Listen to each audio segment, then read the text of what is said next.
What's going on, everybody, and welcome back to JJD TV. I'm your host Josh, and we are coming at you guys today with a tier list video.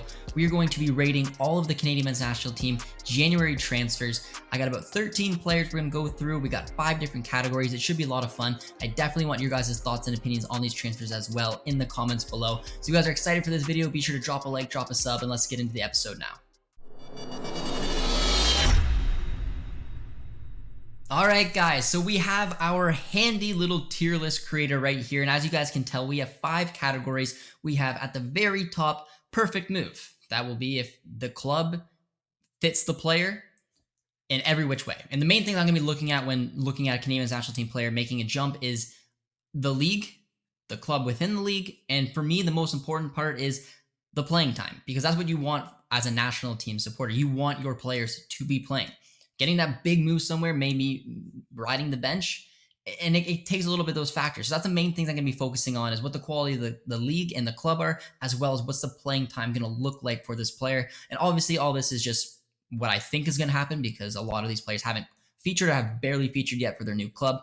But that's what a perfect move will be. Everything fit, I think, is a perfect fit. Under that is good move, okay move, where you'll only have to wait and see, I guess, what's going to happen. Bad move and terrible move. So those are the 13 players down below. Those are the categories. So let's get into it now. We're going to start with Jay Chapman, who obviously was at the disastrous Inter Miami and has got the move over to Scotland to play with Dundee. And this is a very interesting move because I wasn't sure exactly where Chapman's next destination was going to be. I figured he'd probably get a gig somewhere in the MLS, but he made the jump abroad, joins our Canadian men's national team abroad series. He goes to Dundee, who are struggling in the Scottish League. I'd assume he's going to get some okay minutes.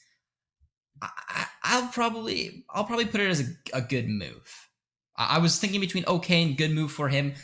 The thing I like about the move is that he made it abroad. He went to Scotland. There's some success that we've already seen with players making the jump to Scotland. The thing I don't like about it is that the club is probably going to be fighting for the bottom place in the table. Good chance of relegation will happen there. I don't know if a playtime's even guaranteed, but I like the ambition. I like the jump for him. So I'm going to put it as a good move for now, but it could have maybe been an okay move. The next move is going to be Alistair Johnston. I know he completed it on December 27th, but we're going to count it because it's an interesting move. We all expected this player to maybe make the jump abroad, head on over to Europe, but he ended up going from Nashville to Montreal, which I'm excited about for a couple different reasons. I like the fact that he got a move where he's going to be playing alongside a lot of talented Canadians. Him, Kamal Miller, and the back three look very, very interesting. Got ZBG in there, Chouanier.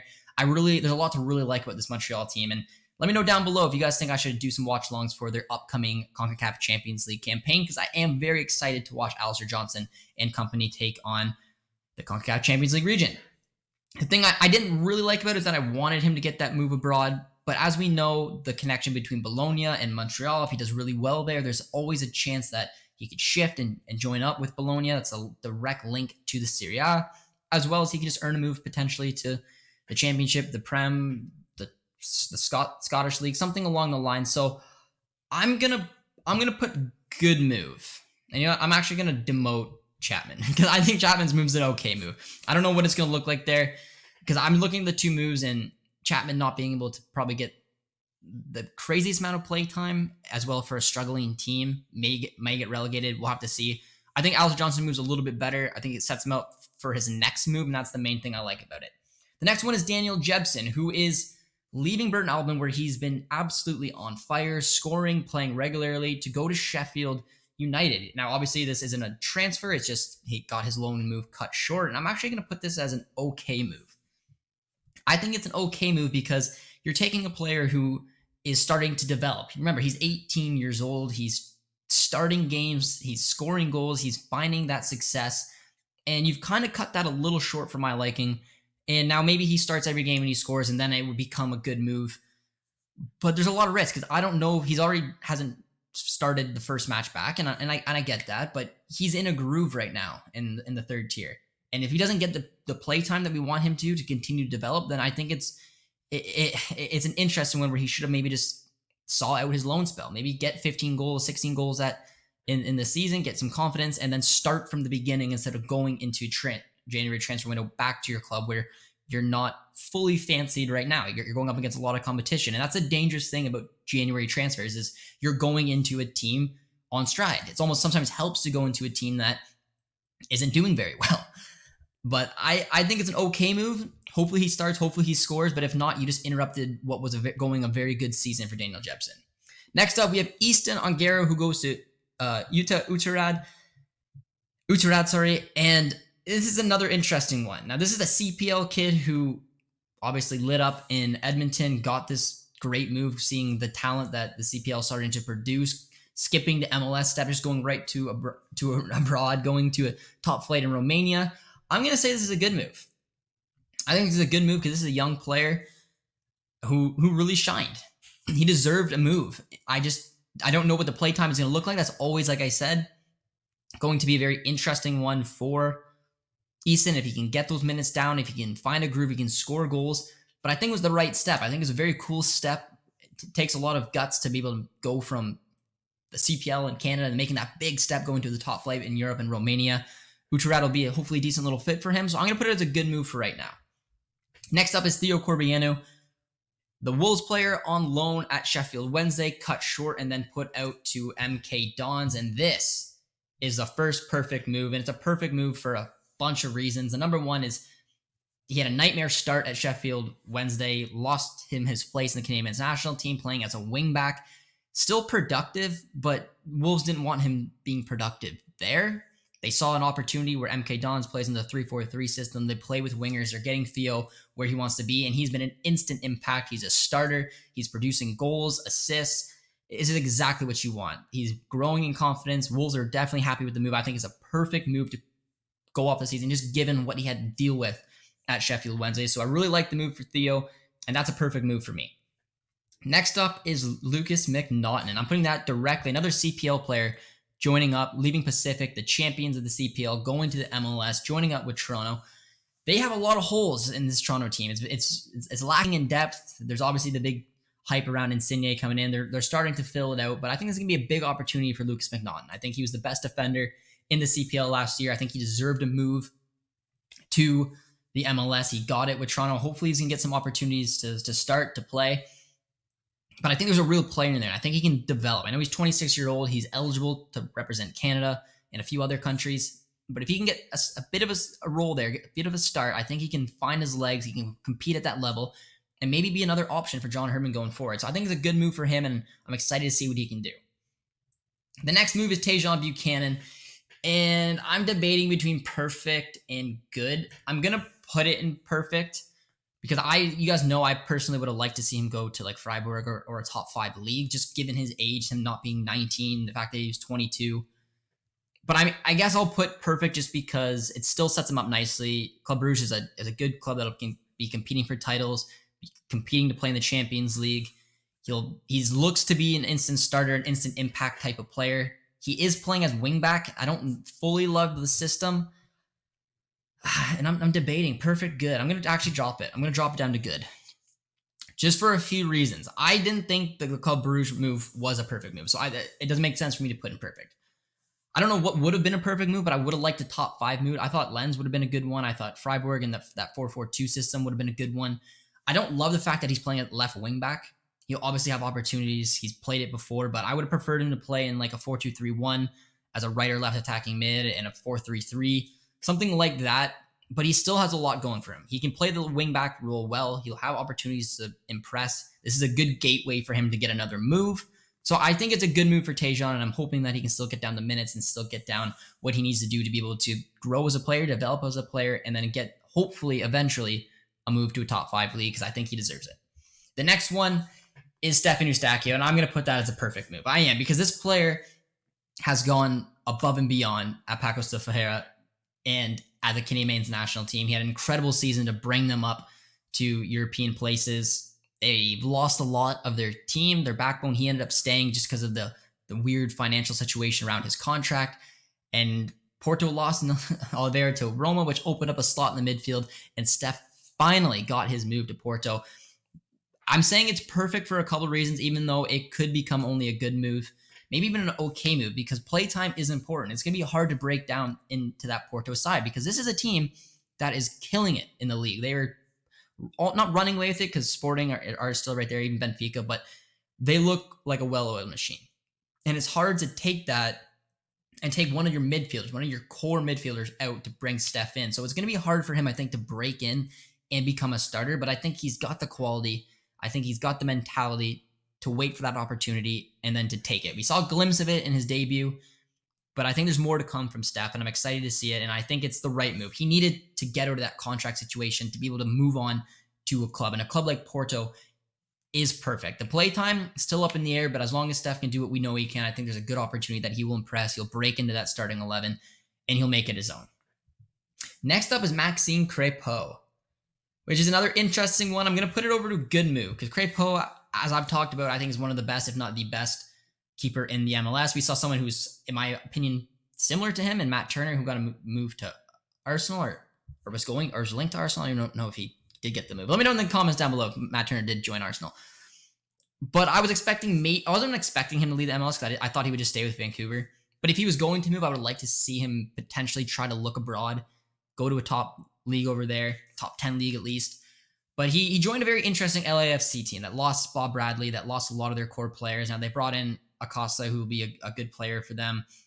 They brought in a few other players. I know Sanchez is a good holding player that they have there. They still got some firepower up front.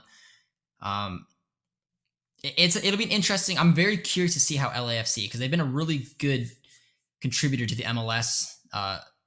Sean is the new manager. I don't know exactly what to expect from him, but one thing that they needed was a keeper, and they got one of the best in the league. So with Acosta and a few other pieces that they started to add to this team, very capable keeper, still some firepower up front. There's an opportunity that he could have a really good season. There's also the opportunity that LAFC, too many pieces to try to put together at the same time, and it won't go very well. But I still think it's a good move. He apparently wanted out. This is the situation he got, and I think LAFC is going to be a good market for him, and I'm excited to see what Crépeau can do. Now, the next one is Ike Ugbo. Now, I'm going to put this into perfect for a couple different reasons. Now, he is joining Troyes out of Liga. He got a move to a top 5 league. So I think that's very important. Now, they're going to be battling relegation. Their goal was to not be relegated. But he was playing in Belgium, and he had a fantastic season last year.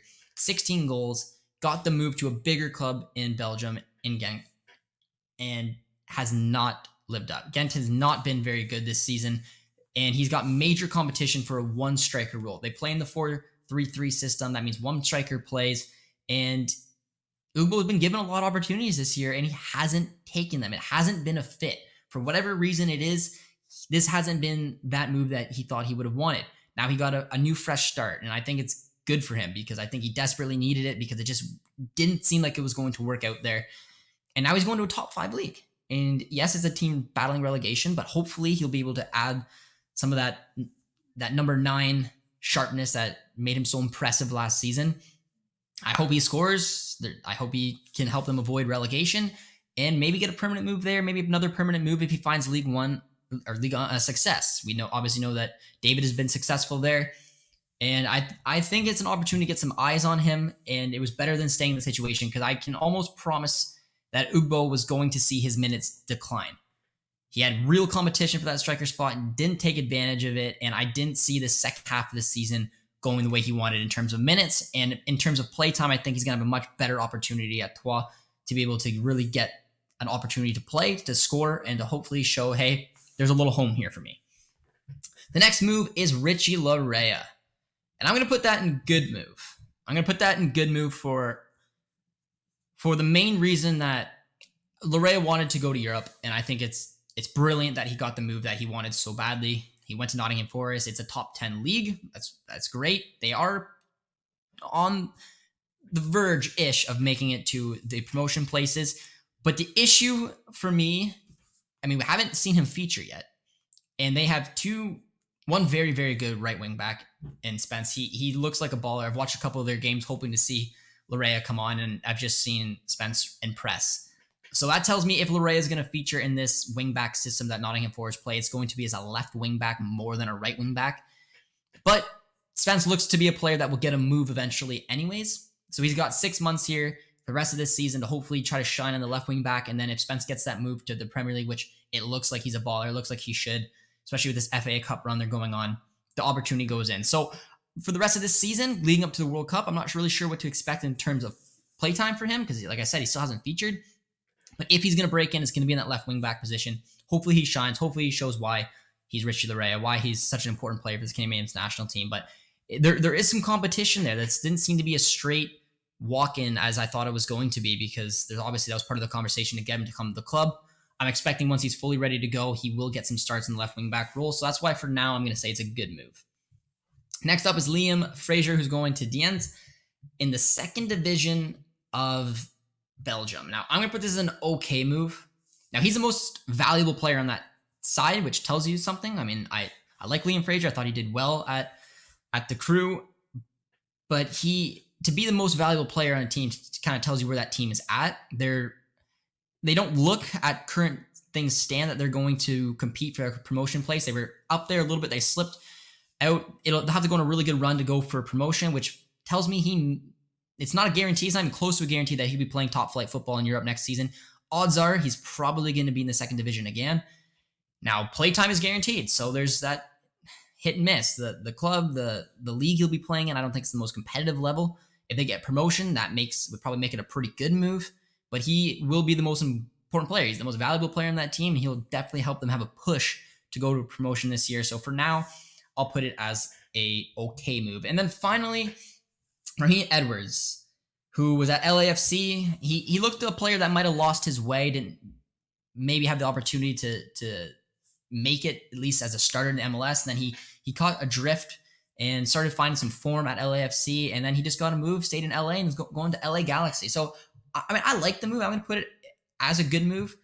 I think that he'll have some playtime there. I think he's going to have a good opportunity. He's comfortable at the MLS level now. Staying in LA, just jumping over to the Galaxy, I think it'll be a decent move for him under a pretty interesting LA Galaxy squad. So, guys, those are my tier list. I don't think there's any bad moves or terrible moves. If you pushed me to have to put one in each, I'd maybe put Jay Chapman as terrible. Just if you're making me put one, just because I think that he's got the most opportunity to not have a lot of success, and I'd maybe put Fraser in the bad move in terms of just the level he'll be playing at. But in reality, I think there's an opportunity for Chapman to find some minutes. If he gets relegated, that will make it a bad move. But regardless, there's an opportunity there for him, same as Liam Fraser. Jebson will have an interesting one. We have in our good moves, Edwards, Larea, Crepeau, Buchanan, McNaughton, Easton, and Johnson, who I all think are going to have good opportunities to impress at the new clubs. And then for me, the perfect moves was Ugbo getting out of that situation and finding an opportunity to hopefully get some play time, because he hasn't got it really for the Canadian national team. He's been struggling at his new club. So I like this fresh start for him in a top 5 league. Steph getting his dream move to Porto, nothing else to say. And Theo, I think, is a breath of fresh air going to MK Dons to help them go for promotion push. And I think it's going to be impressive, guys. So those were my little tier list there. I want to hear your guys' thoughts on all these players down below. This was a fun little video to put together. Hopefully you guys enjoyed it. Let me know if I missed any of the transfers, because I tried to get as many Canadian men's national team transfers as I could, at least the more relevant ones to the Canadian men's national team. So if I missed anyone, also let me know down below, but definitely let me know what you guys think. And if you had to put one of the moves in terrible and bad, which transfer would you put? And as always, guys, if you guys did enjoy this episode, be sure to drop a like, drop a sub as well, and we'll see you guys next time. Cheers, friends.